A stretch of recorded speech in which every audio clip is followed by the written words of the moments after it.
السلام عليكم مشاهدينا الاعزاء، مرحبا بكم في يوميات ولد شهيبه.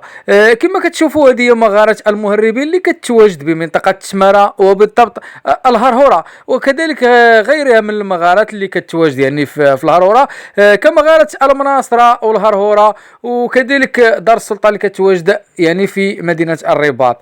وكما كتشوفوا هذه مغاره المهربين هي اللي لقاو فيها اقدم الادوات اللي استعملت يعني للخياطة على الصعيد العالمي بمنطقة يعني تمارا على العموم.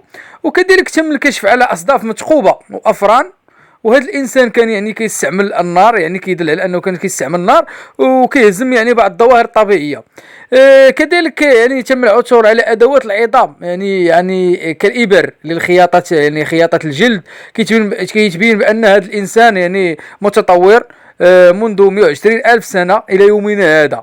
وكذلك العثور على بقايا عظمية لجماجم، يعني جمجمتين، وكذلك الفك السفلي للإنسان يعني بالغ، وجمجمة للإنسان بالغ. والشيء الفريد من نوعه أنه وجد في مغارة المهربين يعني جمجمة نصف يعني هيكل طفل اللي ما كيتعداش العمر ديالو 9 سنوات. وهذا فريد يعني من نوعه، لأن الوحيد الذي عثر عليه اللي التاريخ كيعود يعني 110 آلاف يعني سنة قبل الميلاد في منطقة شمال إفريقيا بكاملها. وهذا الشيء يعني اللي أكدوه علماء يعني الآثار والتاريخ. والسلام عليكم.